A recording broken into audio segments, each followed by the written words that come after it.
अस्सलामुअलैकुम विद्यार्थी मित्रों, आप સૌનું સ્વાગત છે મ્યુઝ હાઈ સ્કૂલની એજ્યુકેશન ચેનલમાં। વિદ્યાર્થી મિત્રો, આપણે ધોરણ 12 મનોવિજ્ઞાનના પ્રકરણ નંબર 8 પર્યાવરણ અને વર્તનનો અભ્યાસ કરી રહ્યા છીએ। વિદ્યાર્થી મિત્રો, આ પ્રકરણના અંતિમ તબક્કામાં આપણે વાત કરીશું ગ્રીન હાઉસ અસર વિશે। તો ચાલો વિદ્યાર્થી મિત્રો, આપણે શરૂઆત કરીએ। વિદ્યાર્થી મિત્રો, અગાઉના વિડીયોમાં આપણે જે સમષ્ટિગત ઉપાયો છે પર્યાવરણને બચાવવાના, એની જે 2 ઉપાયો છે એની ચર્ચા કરી હતી, પુનઃ ઉપયોગ અને ઉર્જા સંરક્ષણ। હવે આપણે વાત કરીશું ગ્રીન હાઉસ અસર વિશે। ઇંગ્લિશમાં આપણે ગ્રીન હાઉસ ઇફેક્ટ એને કહેવામાં આવે છે। વિદ્યાર્થી મિત્રો, વર્તમાન સમયમાં આપણે જોઈએ તો માનવીનું વર્તન મોટા ભાગે પર્યાવરણ વિરોધી હોય છે, અને આ પર્યાવરણ વિરોધી વર્તનના કારણે પર્યાવરણને ઘણું મોટું નુકસાન થઈ રહ્યું છે।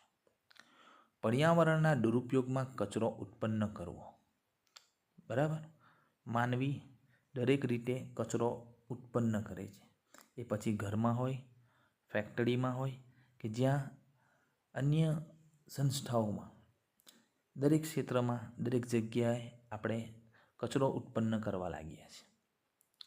પેટ્રોલ કે ડીઝલનો વધુ પડતો ઉપયોગ કરવો, બરાબર।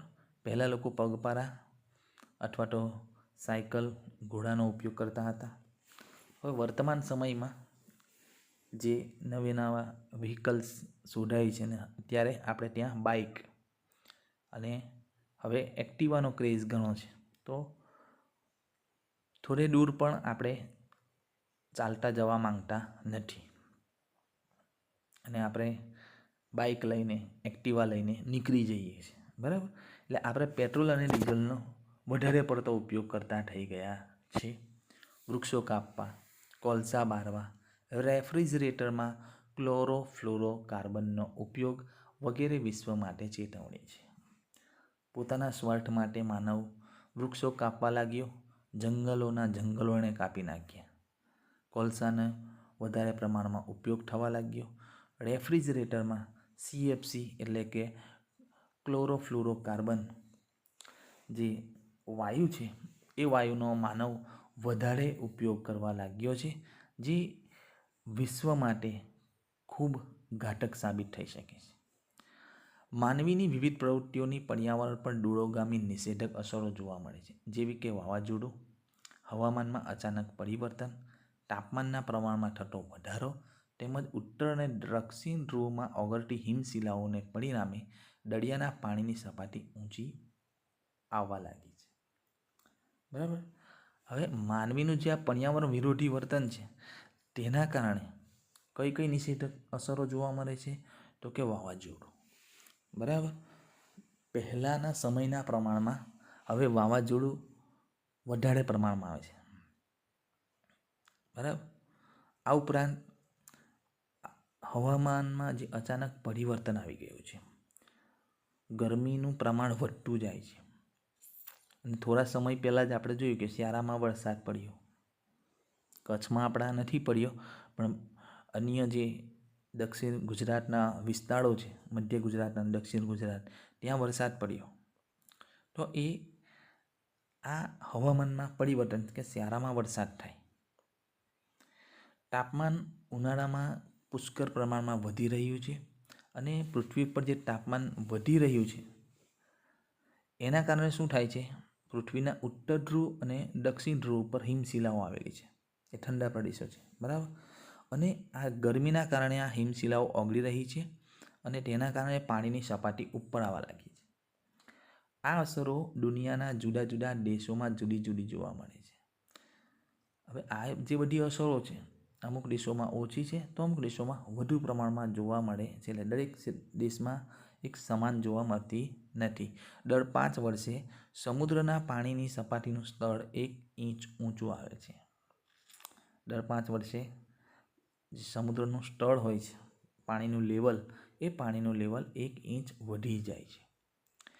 એવું જાણવા મળ્યું છે કે રિપબ્લિક માલદીવ્સના 3 ટાપુઓ પાણીની અંદર જતા રહ્યા છે। માલદીવ રિપબ્લિક માલદીવના જે ટાપુઓ છે એના 3 ટાપુઓ પાણીમાં ગરકાવ થઈ ગયા છે, એટલે પાણીમાં ડૂબી ગયા છે. હવામાનમાં થતા આ પરિવર્તનને ગ્રીન હાઉસ અસર તરીકે ઓળખવામાં આવે છે. એટલે પૃથ્વી પર જે તાપમાન વધી રહ્યું છે એને શું કહેવામાં આવે છે? ગ્રીન હાઉસ અસર. જે પરિવર્તન આવી રહ્યું છે હવામાનમાં તેને શું કહેવામાં આવે છે? ગ્રીન હાઉસ અસર. આ ગ્રીન હાઉસ શું છે? તો કે ગ્રીન હાઉસ એ એક કાચની છત છે જે સૂર્યપ્રકાશથી ગરમ થાય છે, પરંતુ તેમાંથી ગરમ હવા બહાર જતી રોકવામાં આવે છે. ગ્રીન હાઉસ શું છે? જો તમે નર્સરીની મુલાકાત લો તો નર્સરીમાં આપણે જોઈએ છે ગ્રીન નેટ લગાવેલા હોય છે. ગ્રીન હાઉસ કેટલીક નર્સરીમાં બનાવેલા હોય છે. જો ગ્રીન હાઉસમાં તમે જાઓ, નર્સરીમાં બનાવ્યું હોય અમુક જગ્યાએ, તો ત્યાં જ્યારે તમે મુલાકાત લો તો ત્યાં તમને વધારે પ્રમાણમાં ગરમી લાગશે. બહાર કરતાં ગ્રીન હાઉસનો જે અંદરના ભાગમાં તમે જ્યારે જાઓ તો તમને ગરમી વધારે લાગશે. ગ્રીન હાઉસમાં શું થાય છે કે સૂર્યના જે કિરણો છે એ સૂર્યના કિરણોના કારણે એ ગરમ થાય છે અને જે ગરમી ઉત્પન્ન થાય છે એ ગરમી પછી બહાર જઈ શકતી નથી. બરાબર?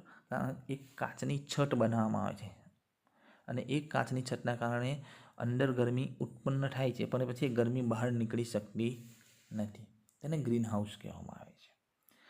આ જ રીતે વાતાવરણમાં કાર્બન ડાયોક્સાઇડ, મિથેન અને નાઇટ્રસ ઓક્સાઇડ છૂટે છે, જે સૂર્યની ગરમીને રોકે છે અને પૃથ્વીને ગ્રીન હાઉસમાં બદલી નાખે છે. હવે આપણે જે પ્રદૂષણ ફેલાઈ રહ્યું છે એ પ્રદૂષણના કારણે કાર્બન ડાયોક્સાઇડ, મિથેન અને નાઇટ્રસ ઓક્સાઇડ, આ 3 વાયુના નામ યાદ રાખજો. કાર્બન ડાયોક્સાઇડ, મિથેન અને નાઇટ્રસ ઓક્સાઇડ, આ 3 વાયુઓ શું કરે છે? પૃથ્વીને ગ્રીન હાઉસ બનાવવાનું કામ આ 3 વાયુઓ કરે છે. કાર્બન ડાયોક્સાઇડ, મિથેન અને નાઇટ્રસ ઓક્સાઇડ. આ 3 વાયુઓ સૂર્યના જે પ્રકાશ છે, સૂર્યની જે ગરમી છે એને રોકી રાખે છે અને આપણી પૃથ્વીને ગ્રીન હાઉસમાં બદલી નાખે છે.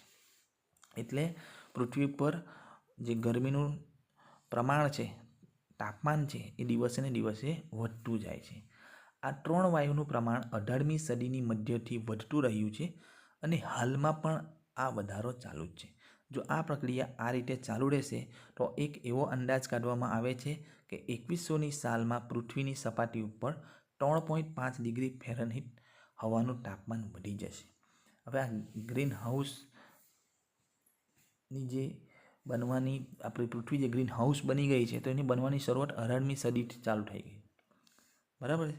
અને આ દિવસે ને દિવસે વધતું જાય છે એનું પ્રમાણ. તો એવું અનુમાન લગાવવામાં આવે છે કે 2100ની સાલમાં પૃથ્વીની સપાટી ઉપર 3.5 ડિગ્રી ફેરનહીટ તાપમાન વધી જશે. બરાબર? પ્રાદેશિક હવામાનમાં સરેરાશ 1 થી 2 ડિગ્રી વધારો થાય તો વિશ્વમાં ખેતીના ક્ષેત્રે અવરોધો ઊભા થશે. આ પ્રકારના જોગથી મોટી હિમશિલાઓ ઓગળશે, પરિણામે સમુદ્રના પાણીની સપાટી ઊંચી આવશે તેમજ ઘણા દેશોમાં દરિયાકાંઠાના વિસ્તારોમાં પ્રચંડ પૂર આવશે. હવે તાપમાન વધે એટલે હિમશિલાઓ ઓગળે. હિમશિલાઓ ઓગળે એટલે જે દરિયાકાંઠાના દેશો છે એ દેશોના વિસ્તારોમાં ભયાનક પૂર આવશે. હવામાં કાર્બન ડાયોક્સાઇડનું પ્રમાણ ઘટાડવા માટે વધુમાં વધુ વૃક્ષો ઉછેરવા જોઈએ તેમજ રેફ્રિજરેટરમાં ક્લોરોફ્લોરોકાર્બન ઉપયોગ પર પ્રતિબંધ લાદવો જોઈએ. હવે આ જે પરિસ્થિતિ છે એને આપણે કંટ્રોલમાં કઈ રીતે લાવી શકીએ? તો કે આ જે વાયુઓ છે, કાર્બન ડાયોક્સાઇડ, મિથેન અને નાઇટ્રસ ઓક્સાઇડ, આ વાયુઓને આપણે ઓછા કરવા જોઈએ, એટલે એનું ઉત્પાદન ઓછું થાય એ રીતના આપણે પ્રયત્નો કરવા જોઈએ. તો એના માટે આપણે શું કરવાનું? વધારે પ્રમાણમાં વૃક્ષો વાવવા. બરાબર? હવે વૃક્ષો વધારે હશે તો વૃક્ષો આપણને ખબર છે કે કાર્બન ડાયોક્સાઇડ વાતાવરણમાંથી લઈ લે છે અને ઓક્સિજન છોડે છે. તો વધારે પ્રમાણમાં વૃક્ષો વાવવા જોઈએ. જે CFC છે એટલે ક્લોરોફ્લોરોકાર્બન, એનો ઉપયોગ પર પ્રતિબંધ લગાવી દેવામાં આવે. આના કારણે શું થશે કે જે એનું જે ઓઝોનનું પડ છે, બરાબર, જે સૂર્યના ઘાતક કિરણોને પૃથ્વી પર આવતા રોકે છે, એ આપણો ઓઝોનનું પડમાં પરિવર્તન આવશે. એટલે કે જે પાતળું થઈ ગયું છે તો તેની જાડાઈ ધીરે ધીરે વધશે. હાલાકી એની જે સામાન્ય જાડાઈ જે પહેલાં હતી એ સામાન્ય જાડાઈ થતાં 50 વર્ષ જેટલો સમય લાગે છે. ઓઝોનનું પડ જે હવે પાતળું થઈ ગયું છે, હવે એ પળને સામાન્ય સ્થિતિમાં આવતા 50 વર્ષ જેટલો સમય લાગશે. તાજેતરમાં સંયુક્ત રાષ્ટ્રોના અહેવાલમાં નોંધવામાં આવ્યું છે કે ભારત સહિતના દક્ષિણ એશિયાના ઘણા દેશોમાં પ્રદૂષણ પૃથ્વીની સપાટીથી 3 કિમી સુધીની ઊંચાઈમાં ફેલાઈ ગયું છે, જેને લીધે હવામાનની તરાહો બદલાઈ છે. તેની પાક પર અસર થઈ છે. પરિણામે લાખો લોકો શ્વસન તંત્રના રોગોથી મૃત્યુ પામશે. જે યુનો છે, સંયુક્ત રાષ્ટ્રો, તેણે એક અહેવાલ પ્રસારિત કર્યો છે અને તેણે અહેવાલમાં દર્શાવ્યું છે કે ભારત સહિતના દક્ષિણ એશિયાના જે દેશો છે, દક્ષિણ એશિયાના દેશો, બરાબર, એમાં આપણું ભારત પણ આવી જાય, એમાં પ્રદૂષણ જે એ પૃથ્વીની સપાટીથી 3 કિલોમીટર ઊંચી સુધી ફેલાઈ ગયું છે. 3 કિલોમીટર પૃથ્વીની સપાટીથી, જમીનથી લઈ 3 કિલોમીટર સુધી આ પ્રદૂષણ ફેલાઈ ગયું છે. અને આવા પ્રદૂષણના કારણે હવામાન બદલાઈ રહ્યું છે અને તેના કારણે લોકોને શ્વસન તંત્રના જે રોગ થાય છે એ રોગોનું પ્રમાણ વધી રહ્યું છે અને લોકો મૃત્યુ પામી રહ્યા છે. વિદ્યાર્થી મિત્રો, આ સમગ્ર બાબત પરથી આપણે એ વાત ટાળવી શકીએ કે પર્યાવરણના જે 3 ઘટકો છે, ભૌતિક, સામાજિક અને સાંસ્કૃતિક, આ બધા જ ઘટકો માનવ વર્તનને અસર કરે છે. આપણું સંવેદનિક તંત્ર આપણી આસપાસના પર્યાવરણ અને તેની અસરને સમાંતર રીતે અનુભવે છે.